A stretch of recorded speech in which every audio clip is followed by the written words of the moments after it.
Okay, good afternoon, everyone. Bonjour tout le monde. It's a pleasure to be with you this afternoon to share information about the fourth phase of our plans to restore services safely in Manitoba. I'm pleased to be joined again by Dr. Brent Roussin, Manitoba's Chief Provincial Public Health Officer. C'est un plaisir d'être ici aujourd'hui avec le médecin hygiéniste en chef du Manitoba pour partager de l'information sur la quatrième phase de notre plan pour rétablir les services en toute sécurité au Manitoba. First, I want to take a moment to acknowledge the hard work of Manitobans. These are uncertain times, and there isn't a Manitoban who has not had to make sacrifices and do things differently and interrupt the way they would normally be living. And that was as true now in July as it was in February. People have had to make hard choices. They have had to make sacrifices. They have had to do things that no one would have contemplated doing in December or January last year. But I am certain that the work that we have done together as Manitobans has made a difference. Our dedication, our commitment, our adherence to the rules has saved lives. La priorité de notre gouvernement pendant cette pandémie globale est à protéger vous et vos proches, ainsi la santé de notre province. In the past week, we have seen an increase in cases. It is not unexpected. Manitobans know that we went almost 2 weeks without a single new case reported of COVID-19, but it was unrealistic to expect somehow that trend was to continue. We are not out of the woods, as Dr. Roussin likes to say. We are in this for some time. COVID-19 will be with us for some time. Over a week ago, of course, our numbers began to climb, including 18 just over last weekend. Right now, as of yesterday, an active caseload of 49. I would want to say that we still have relatively low rates compared with other provinces and also compared to where Manitoba was at, let's say in March. Public health officials are not alarmed by this recent increase. They are planning for scenarios exactly like this. So clearly Manitobans need to pay attention to new cases. It matters. But the case positivity rate matters more. It paints a more accurate picture of where we are. And that case positivity rate right now, as of yesterday, was 1.2%.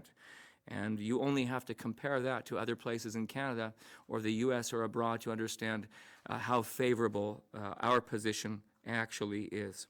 And also, of the new cases emerging that we've seen, they are related in their epidemiology.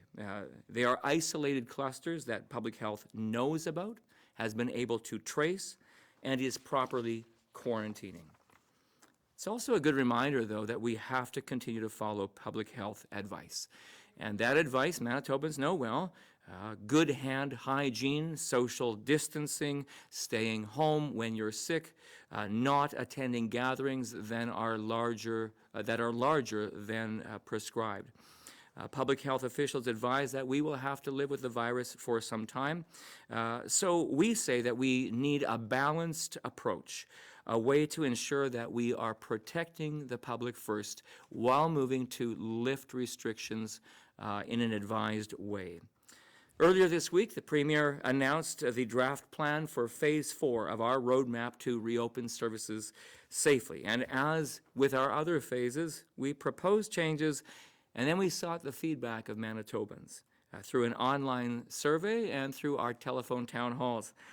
And I can let you know today that over 50,000 Manitobans have provided feedback on our plan through the survey and through the telephone town hall. As of this morning, almost 25,000 responses were received for the survey, and more than 23,000 participated in the town hall.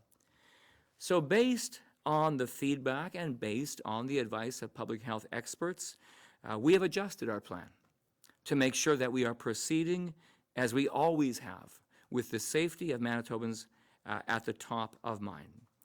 Sur la base de commentaires et de conseils de santé publique, nous avons ajusté notre plan pour assurer que nous avançons avec prudence. It's a balancing act of lifting measures in order to get back to the new normal and restarting our economy. I just want to take a moment to say, though, that Manitoba has been a success story, both in Canada and a global success story since the start of COVID-19, because Manitobans have complied. They have done the right things. We did not get to where we are today without Manitobans doing their part. And I just want to take a moment to say what some of those things were that we did here in Manitoba that have assisted in our success. We were quick to act. We started reacting to COVID-19 as early as January. We had established a key response team as early as the first week of February. We acted early to redeploy health workers to make sure that we would have health providers in the places we needed them to respond in hospital and in community as needed. We worked really hard, very fast, to get PPE, personal protective equipment, into Manitoba when it was clear that it was scarce. We solicited help from Manitoba businesses to help with that, and we are so pleased at how Manitoba businesses delivered, retooling their factories and operations and responding by manufacturing and producing things like hand sanitizer, masks, shields, gowns, and other PPE. We prioritized daycare for frontline healthcare workers, including nurses. We worked quickly to establish screening sites across the province. Our provincial CADM lab shifted its priorities to adjust to the increasing level of COVID tests needed. And those long wait times that Manitobans remember at health links to get on the phone were quickly eliminated and reduced to just seconds as we increased capacity. We brought DynaCare on to be able to assist with processing lab tests, and by next week, they'll be able to process 1,600 tests and more going forward. We added virtual tariffs so that doctors would be able to see patients in a virtual way, not just by inviting them into a doctor's office or clinic where they would be more at risk. We provided financial relief to Manitobans, including seniors. We were one of the first provinces in Canada to lift that 30-day restriction on the filling of prescriptions. So in many ways, Manitoba is a success story, but I qualify it so far.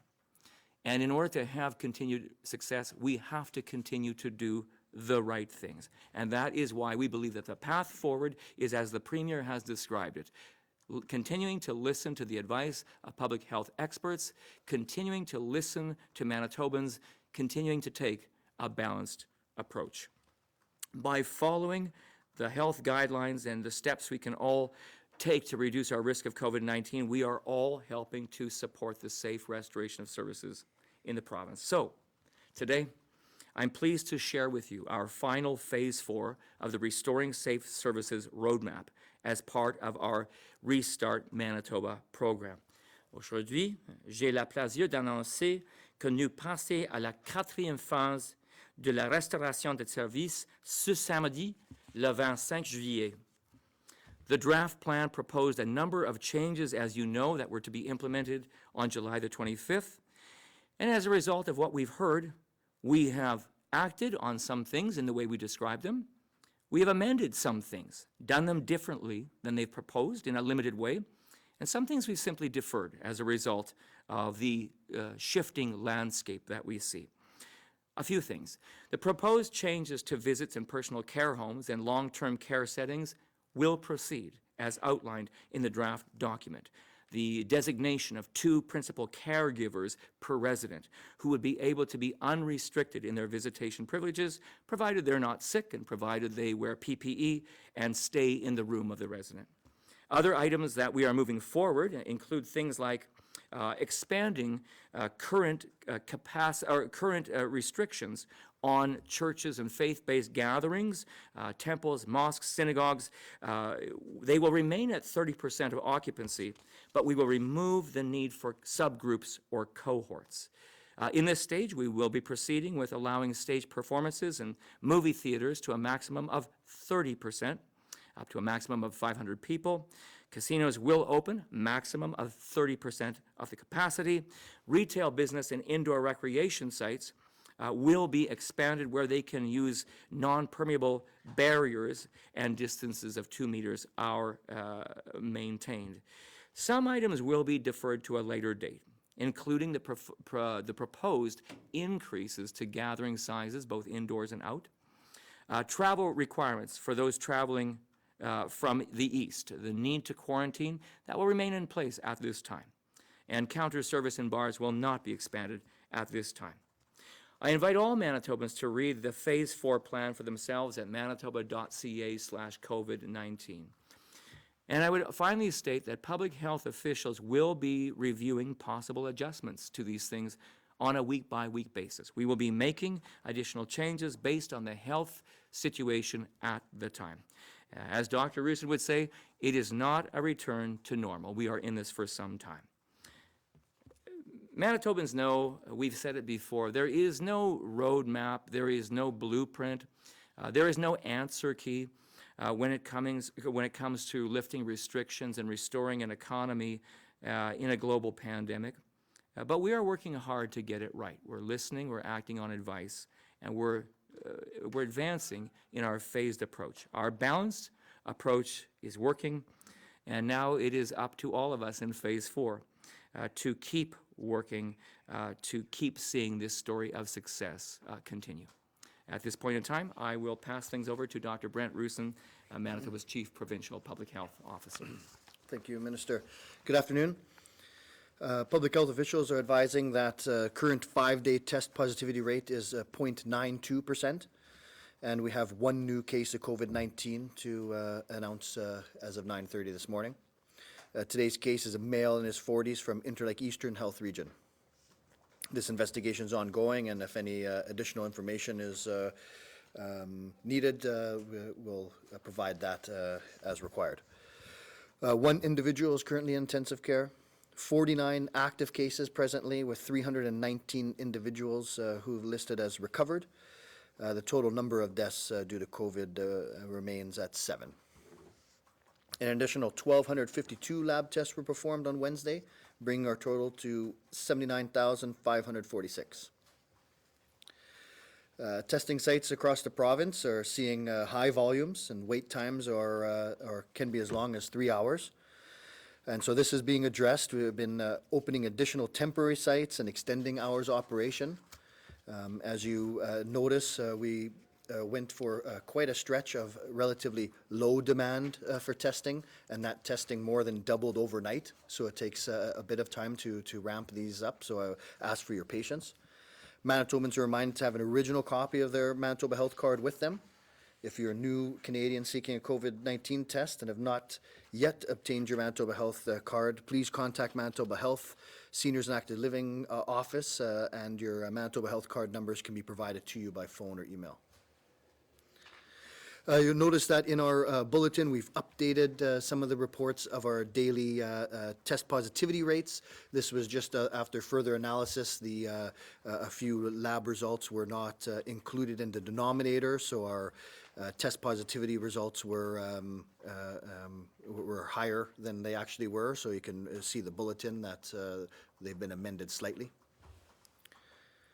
We're certainly aware that Manitobans are concerned with the recent higher numbers that we've been seeing. Again, this is not unexpected. We're going to be dealing with this virus for quite some time. Despite the higher numbers than what we've been used to see, our test positivity rate has remained low. In addition, that the vast majority of these cases are related to clusters or to known cases or to travel. In the last 7 days, we have one case that can't be linked to a case, cluster, or travel. And we've continually talked about living with the virus because we know this virus is going to be around for quite some time, and we know we can't have severe restrictions in place forever. So we need to learn how to live with this virus, to expect cases, but to protect those that are most vulnerable, and to reduce the impact on our healthcare system as well as our economy. And Manitobans have become well versed with what those fundamentals are, and that is to stay home if you feel ill, even with mild symptoms. Practice good hygiene. practice physical distancing when you're outside of your household. This is that 2 meters or 6 feet from others. And this is significant as we go forward. So when we identify a case, we don't only do a contact investigation, we also do an acquisition investigation. That's how we know whether somebody acquired it through travel or contact with a case, or in many cases, non-epi-linked.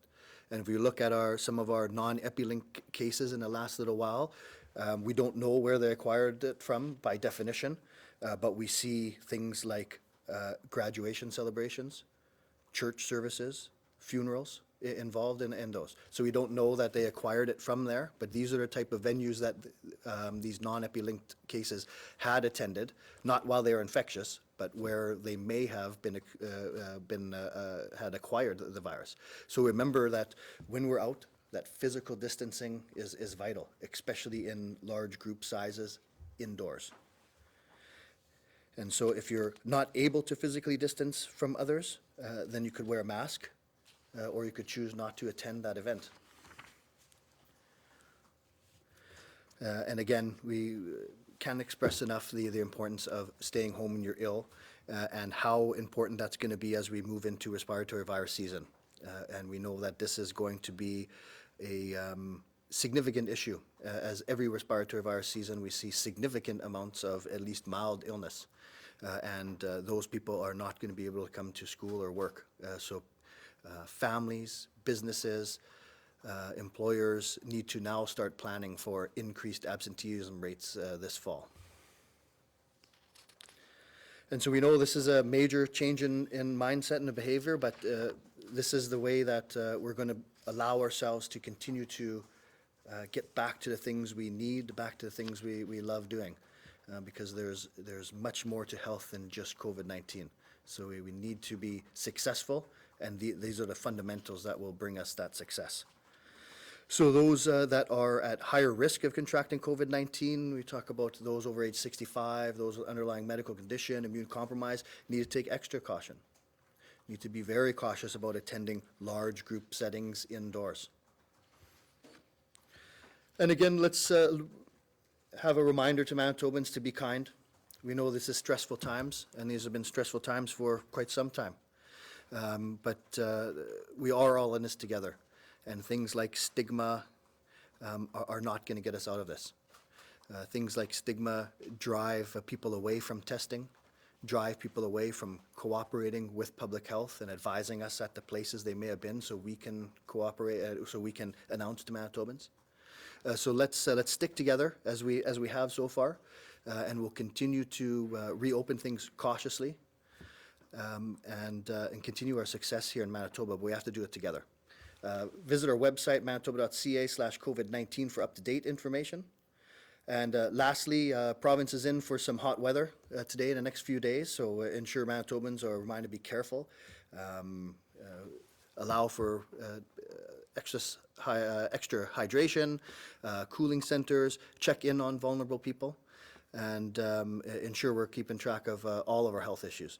So thanks again, and we'll open up for some questions. Thank you, Doctor. We first go to the phone, CTV News, and Rachel.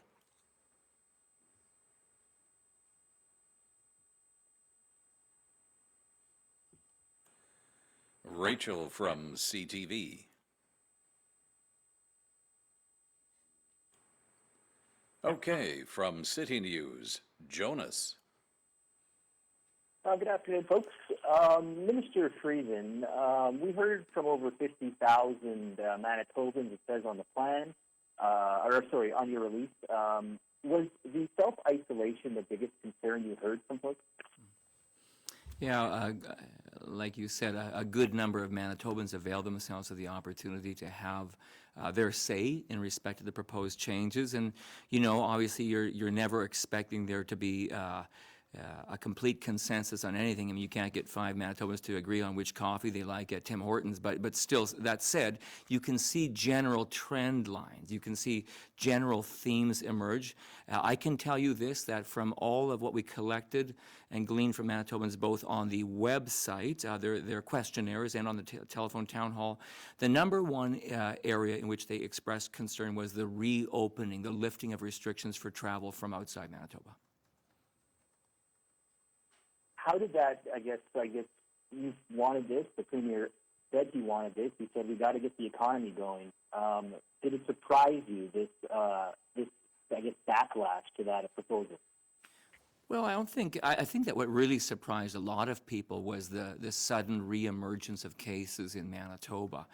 Clearly, where we are today is so different than where we were just 2 weeks ago. But that said, I mean, we just heard the chief indicate that we have a less than 1% case positivity rate. So, you know, when we look back a few weeks ago, yeah, it looked like there was a strong case for opening to lift those restrictions from people returning from Eastern Canada. We still intend to do that. Just now is not clearly that time, but let's be clear. It is time to reopen our economy. We do need to learn to live with COVID-19, and that's why we still have a range of proposals going forward. From CJOB, Clay. Good afternoon, Minister. When I go through the highlights here, point by point, allowing stage performances and opening movie theaters to a maximum capacity of 30% of the site. Is 30% even worth it? I mean, profitable for some of these places to reopen?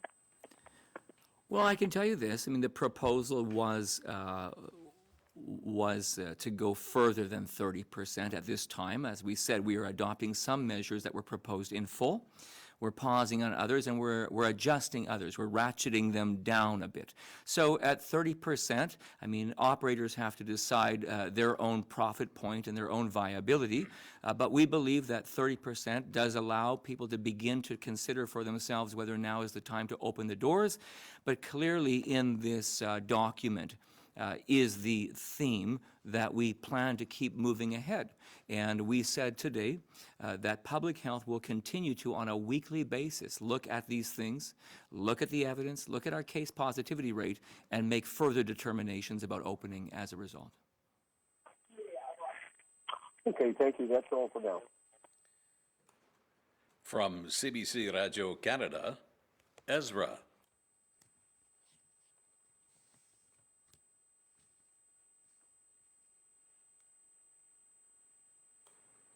CBC Radio Canada, Ezra. Yes, sorry. My question is for Dr. Roussin. Could you tell me, please, what was your initial position about the travel restrictions?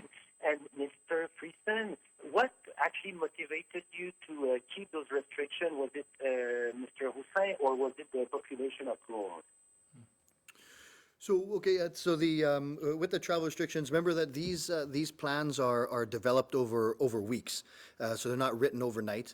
And as we were planning it, we were seeing the epidemiology across Canada improve, especially out east. We were seeing our numbers below 1, and our approach in public health is always the least restrictive means. So we're going to leave restrictions on in the least restrictive manner to achieve our goal. So at that time, the epidemiology was supporting further loosening of those restrictions.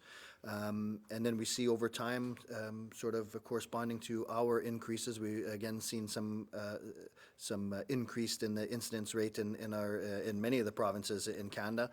And so based on that and based on, on feedback that we sought, that's where we decided to leave those restrictions on for now.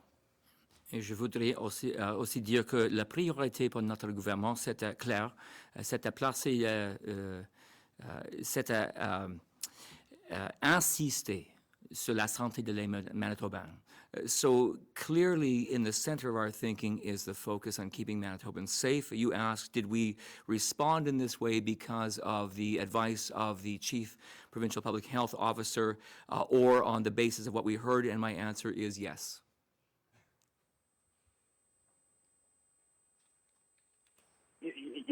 to both?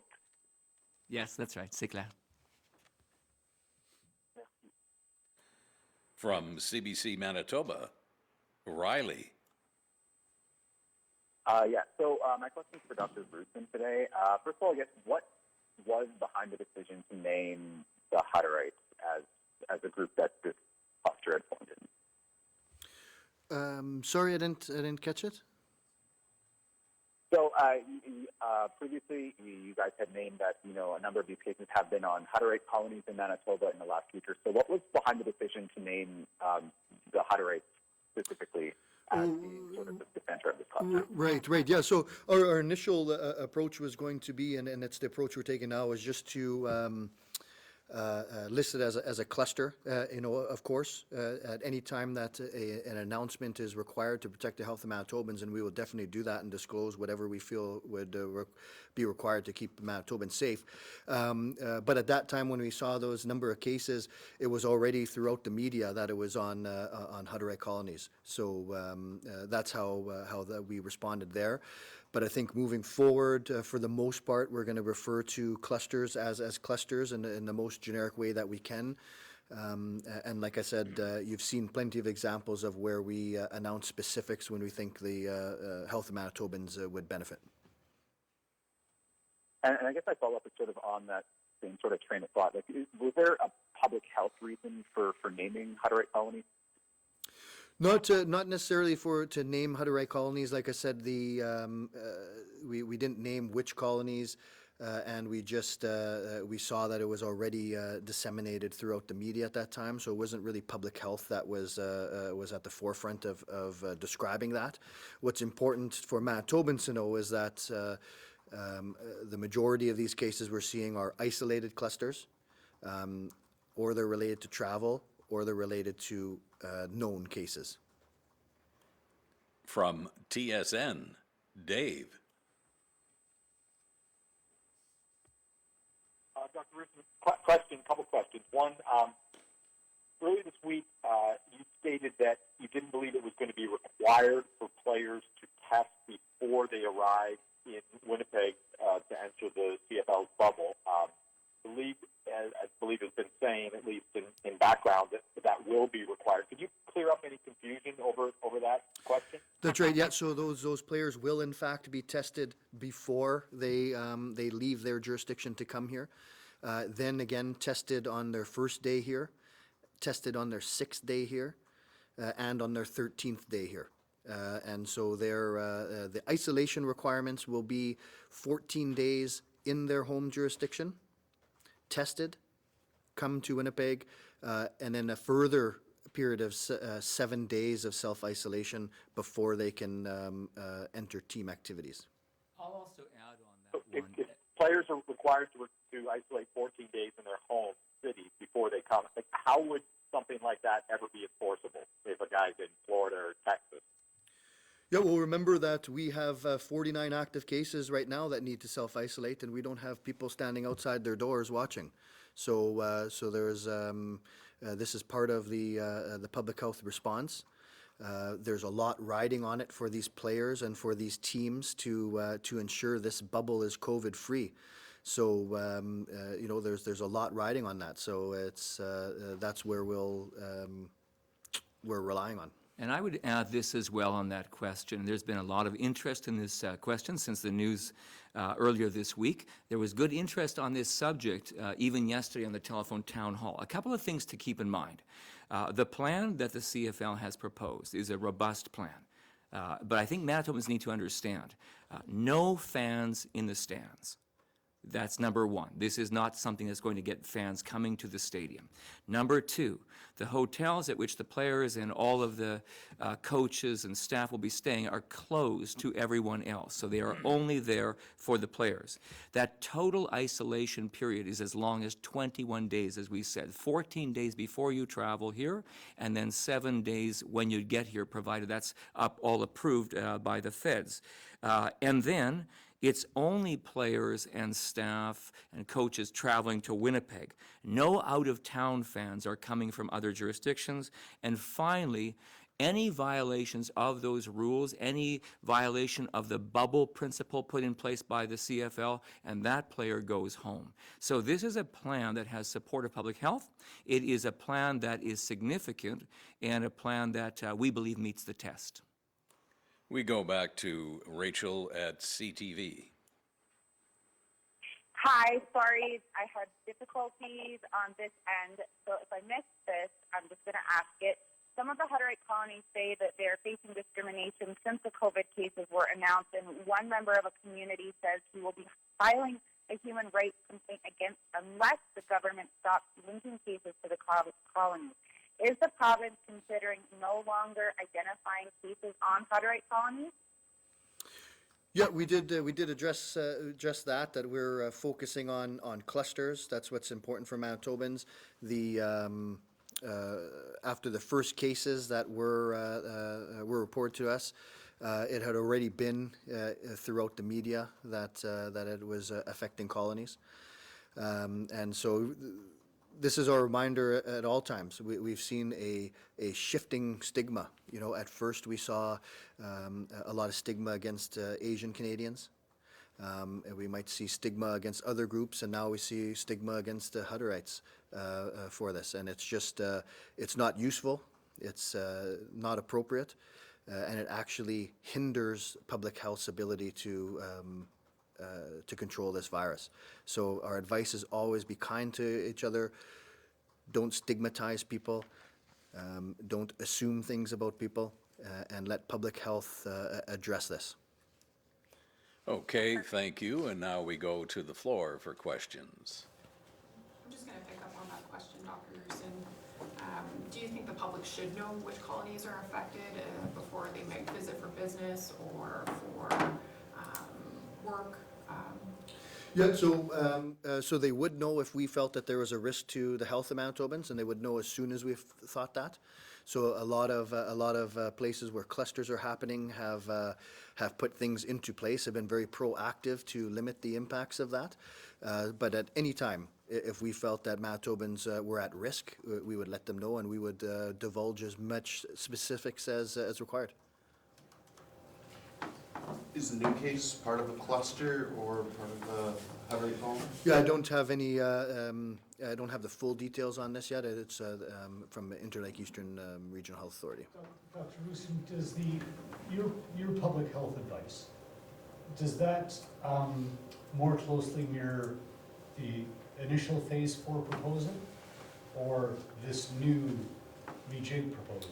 Yeah, well, it's actually both, right? And like I say, is that the initial proposal is based on public health advice, but that's public health advice that began input 2 weeks ago, and a relatively short turnaround, the landscape changed.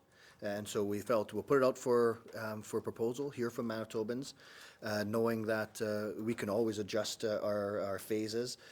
We can always adjust things whenever we felt the need to protect the Manitobans. So was it the rising number of cases out east? Was it the rising number of cases internally? What prompted the change? Yeah, so it was both. So like I said, as we started working on phase 4, we were seeing our numbers below 1 out east, and giving us that opportunity to loosen the restrictions further. But we've seen some level of reversal of that throughout the nation.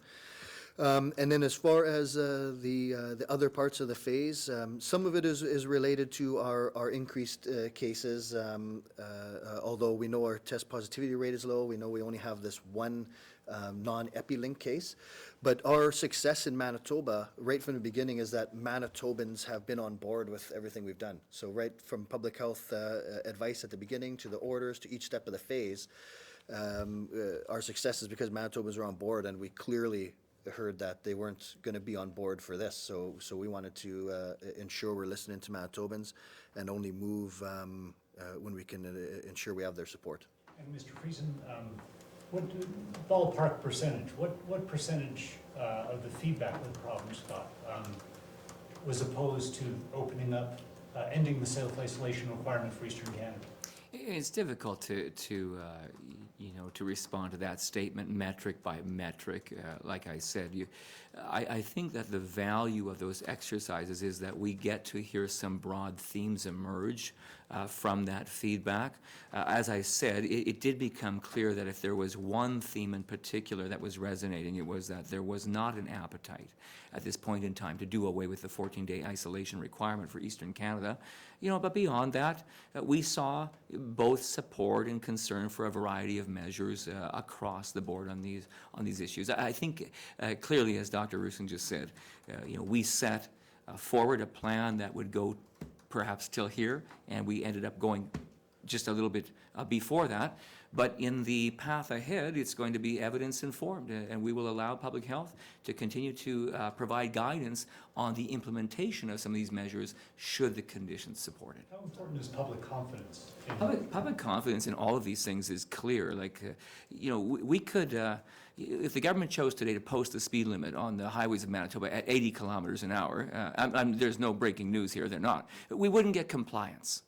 Because people would say, well, that's an unreasonable rule. You can't make us drive 80 kilometers an hour on the highway. It wouldn't happen. I think in the same way here, people have common sense. I think that the story of Manitoba has been that people complied, and why did they comply? Because they felt like the rules were fair, that they were necessary, and they were in the best interests of them and their neighbors and friends and families.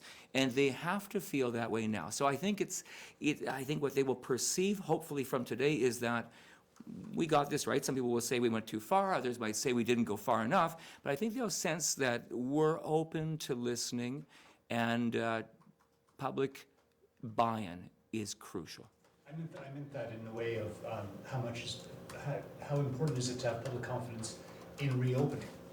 Oh, essential in our reopening plan. Dr. Roussin, can you provide specific trends or evidence from the regions out east that have influenced the decision to not lift the isolation measure? Are we seeing just kind of what is the baseline, I guess, or what is? Yeah, so we saw increasing case numbers there. That's grabbing our attention. It's not unique to there. We're seeing some of that out west as well. But it is a little different, reimposing restrictions, which can be done and will be done if we see fit, rather than not moving forward with something that's still uncertain right now. Sure. So you've anticipated my follow-up question: why not lift those isolation measures when we see cases rising west in the west? Right, yeah, so right now, we're just not going to move forward with further loosening of our travel restrictions. We will when the time is right, and if necessary, we could reimpose other travel restrictions. So how much more virus would you have to see then in Alberta and Saskatchewan? I mean, we're seeing much higher numbers in Alberta. I mean, Calgary's bringing in mandatory masks. Their numbers are going up much faster than anything in the east. Saskatchewan's pretty close as well. I would think there'd be more concern around those two provinces. How much more virus would you have to see there? What kind of indicators, kind of numbers would you have to see before you would reinstitute that? Yeah, and so with Saskatchewan, we know that a lot of their increase in numbers are related to clusters as well, so that changes the landscape a bit. But yeah, we're in contact multiple times a week with all the chiefs of the provincial and territories, and we go over their type of epidemiology. So I can't point to a single indicator, but if we see the trend increasing, if we see indication of more importation here, then that might drive us to reimpose some restrictions. Have you seen any indication so far of importation from Saskatchewan or Alberta? Well, other than the start of the cluster here, which was related to travel to Alberta, then not since, no.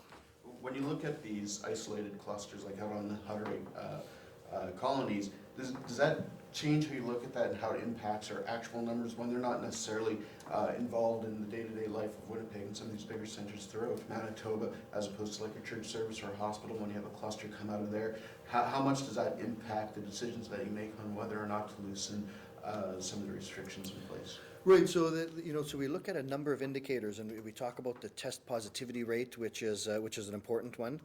But even that one is right now is an overestimate of activity in our province, because most of that test positivity is with contained clusters. So we look at that. We look at the number of non-epi-linked cases in the last 7 days, and we see that as 1. And so, that combined tells us that we're still seeing relatively low numbers here in Manitoba, but we always have to be on alert, because it can start with just one case, and if they're in the wrong venue and not practicing physical distancing, that could lead to many, many more cases. Last one before they have to go. Just going back to the public feedback, if most people were against lifting travel restrictions, which part of the plan got the most positive feedback? Well, if I had to venture a guess, we had a lot of feedback from people in the weeks prior about visitation privileges at personal care homes. And you could argue that it was, the conditions were right to lift in Manitoba's personal care homes. There was an appetite for it, for sure. It's tough. It's tough on families to have, a loved one in a personal care home and not be able to have as much contact with them as you would like. There's the physical toll of COVID-19, but there's also that very important emotional and mental toll.